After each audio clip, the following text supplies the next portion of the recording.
making Spritz cookies for the holidays. In this bowl, I have 1 cup of butter softened. I put it in the microwave for 45 seconds to kind of melt the butter a little bit and soften it. And I've worked it with this fork to get it fully softened. You want it a little bit warm because you need to cream it with the sugar. So now I'm going to work the sugar into it.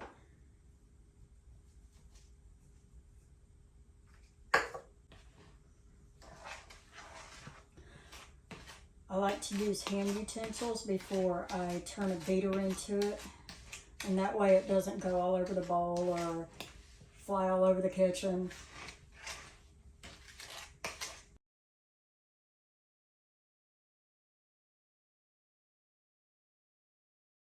Now I'm going to cream the butter and sugar together.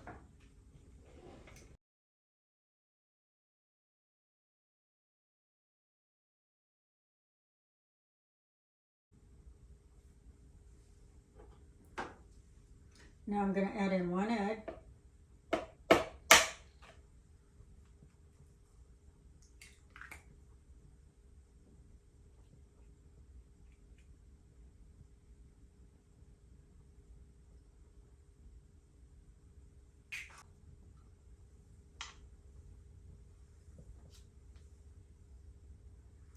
Quarter teaspoon of rum flavoring.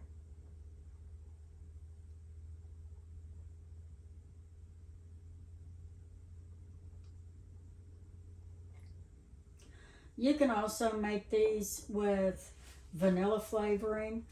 A lot of people make them with almond extract. I like to use almond extract for sugar cookies and rum extract for Spritz cookies.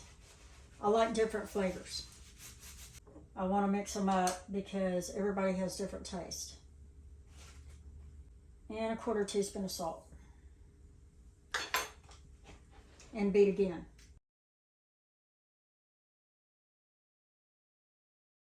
Now 2 1/4 cups of flour goes in, and I'm going to spoon this in gradually. And I'm going to work this in with a spoon so it doesn't fly everywhere.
Now I'm going to take about half of this dough and add some green food coloring to it and make some green Christmas trees.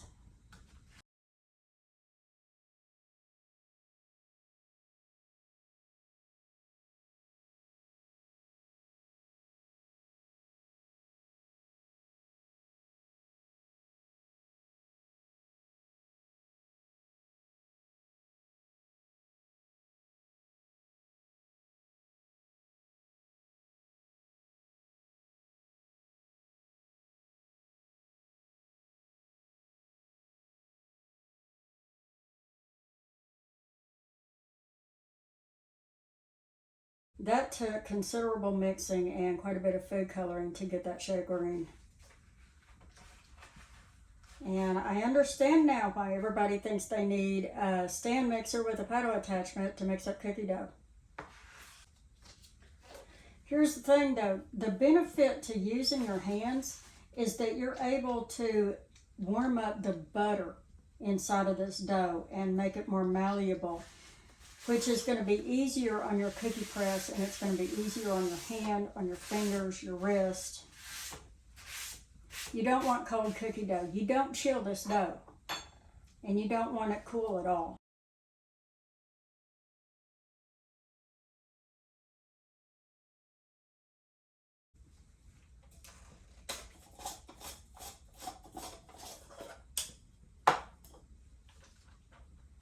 If y'all have never seen one of these wherever super shooters, you're in for a treat. This thing was invented in 1976, 3 years after I was born, and my mother bought one new, and now it's mine, and I'm fixing to make Spritz cookies with it. If you've never used one, you want to make sure this flat end is pointed towards the end of the barrel. This is what is going to push your cookie dough out. It's an extruder. Now I'm going to screw this on. This tube has grooves in it on either side, and they have to line up with the extruder. You see that? And then you screw it on.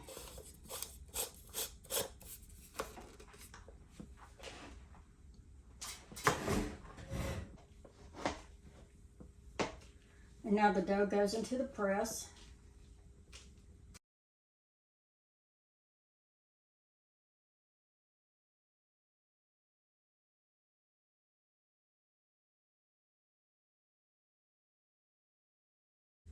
I don't want to overfill my cookie gun, so I'm going to stop here and then add some more to it as I go.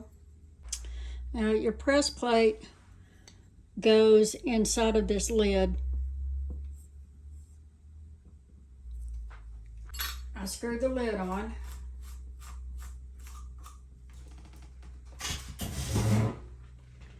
And now I'll turn it on, and I want just a little bit of this cookie dough to come out.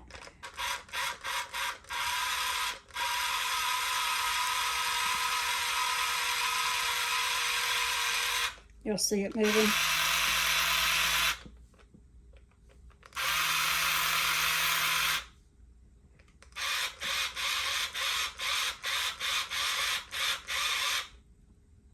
Okay, a little bit of it's going to come out, and I'm going to take that off, and it'll be ready to make cookies.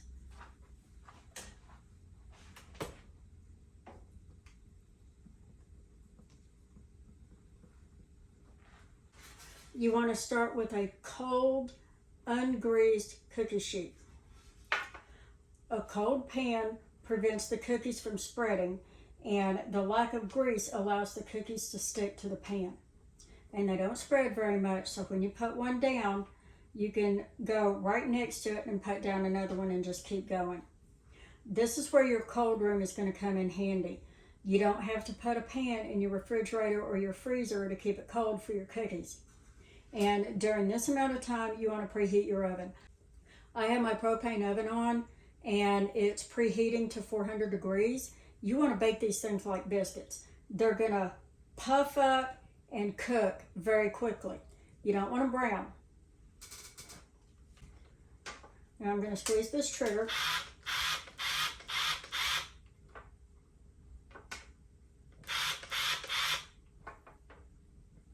And there you go. And I'm going to put one right next to it.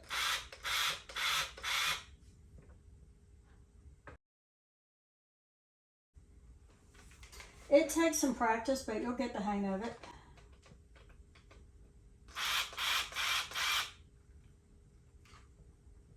And if you don't like where one is, just take it off and redo it. See, it comes right off.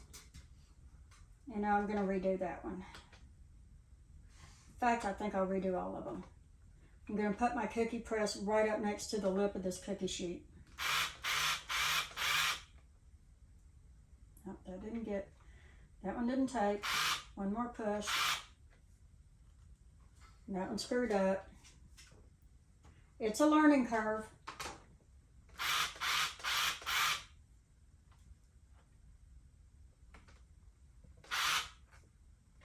There. Still don't like it.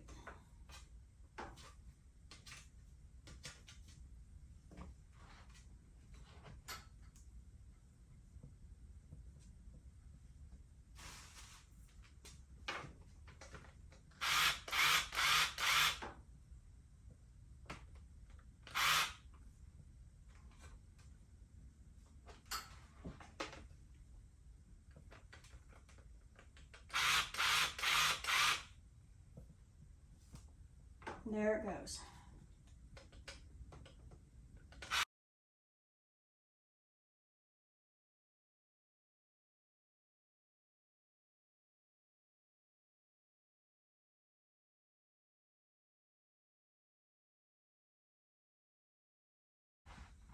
And when you're done with them, this is what they're going to look like. They're going to stick to that tray. Now they're going in a 400-degree oven for 5 to 8 minutes. They're going in the top rack. Roughly about 8 minutes. While my cookies are baking, I'm going to portion out some of this sugar and nonpareils to decorate my cookies with. And I have a little smidgen spoon and some tweezers.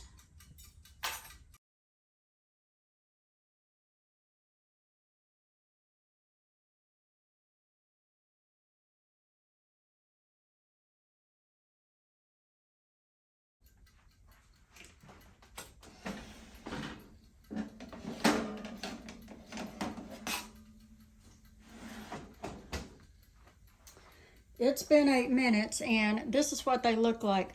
When they're done, you can smell them. You can smell the extract that you put in them.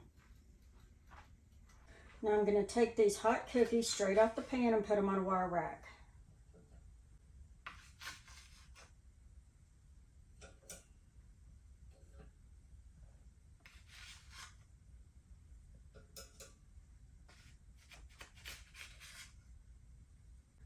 If you don't take them off immediately while they're still hot, they might stick to the pan.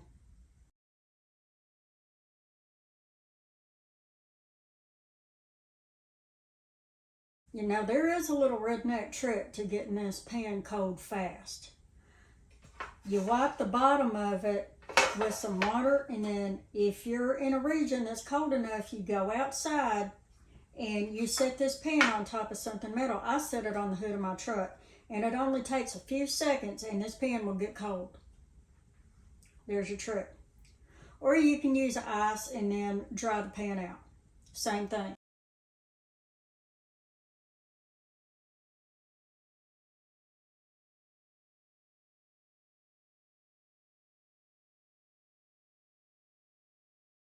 These cookies are going to be decorated.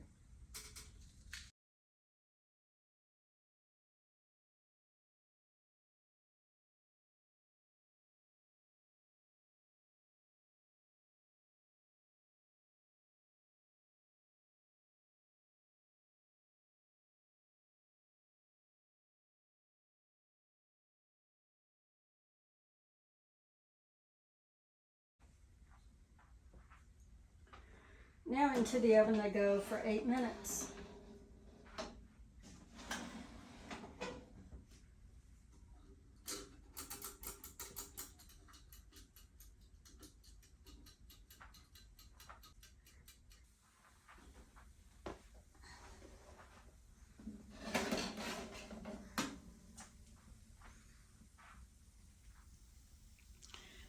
Here are the decorated ones.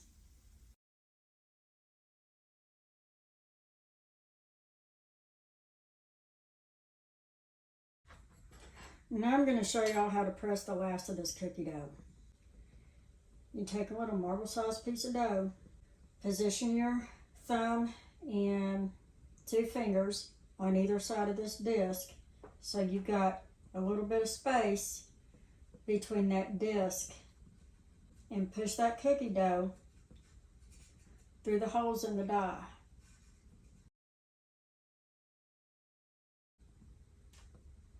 And just like that, you're going to have another cookie.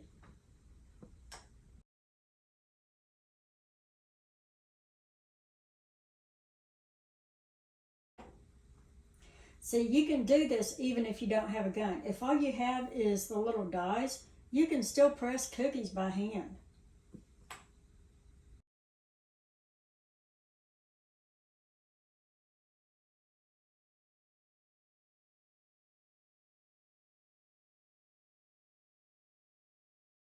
I got 4 more cookies out of this batch, and not a single ounce of dough was wasted. There's not even any dough left on my die.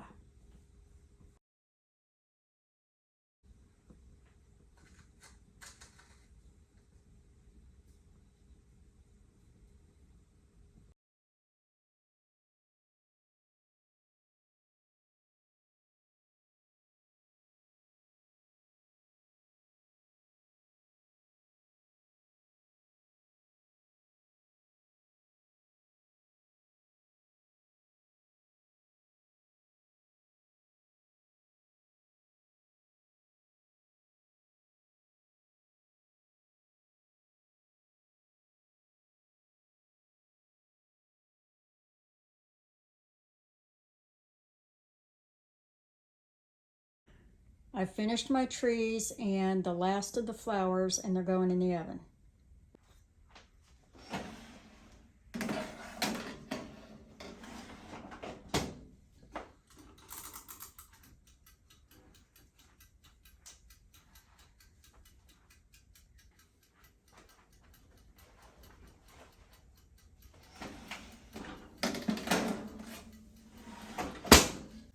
This is what they look like fresh out of the oven.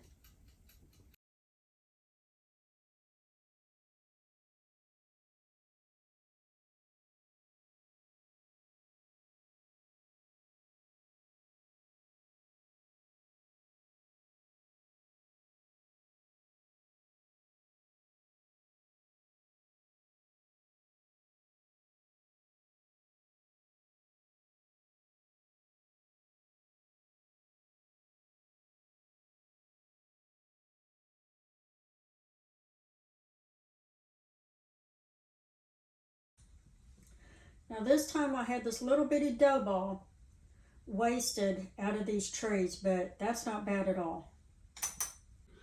Nothing special about these, they're just plain old pressed trees. And they're going in the oven. This is my last batch.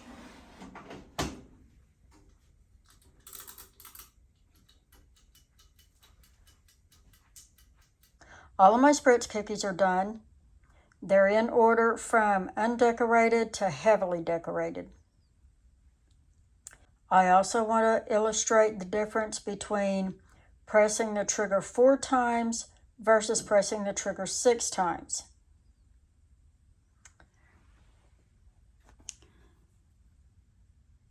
This is a 4 trigger press. This is a 6 trigger press. And here it is again. This is a 4 trigger press. This is a 6 trigger press.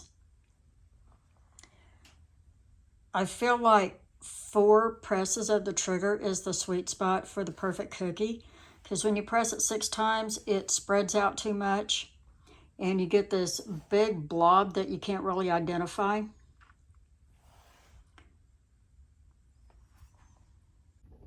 I'll try one.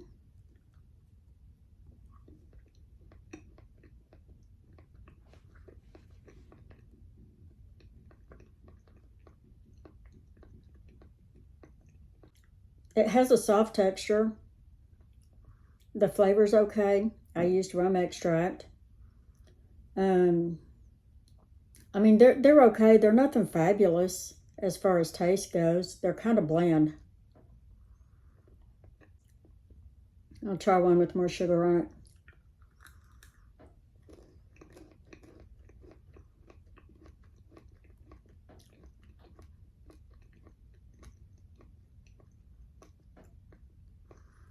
The sugar does make a difference. It adds a little bit of crunch, a little bit of texture, and some extra sweetness.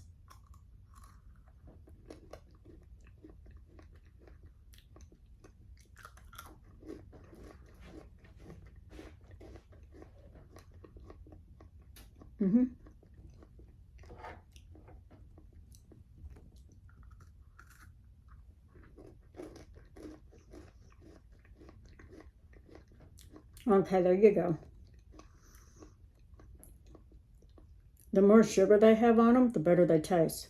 So I can definitely see these as a predecessor to a sugar cookie. Are they worth it? It was a real workout mixing the food coloring gel into the dough. And it does take a lot of sugar to decorate them. I don't think I'm going to decorate them this elaborately again, because this took way too much time.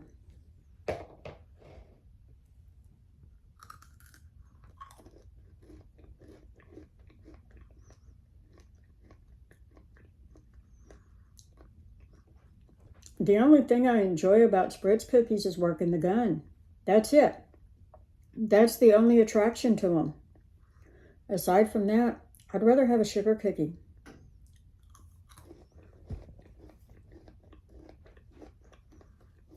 If I ever make them again, I think all I'll do with them is douse them with a lot of sugar.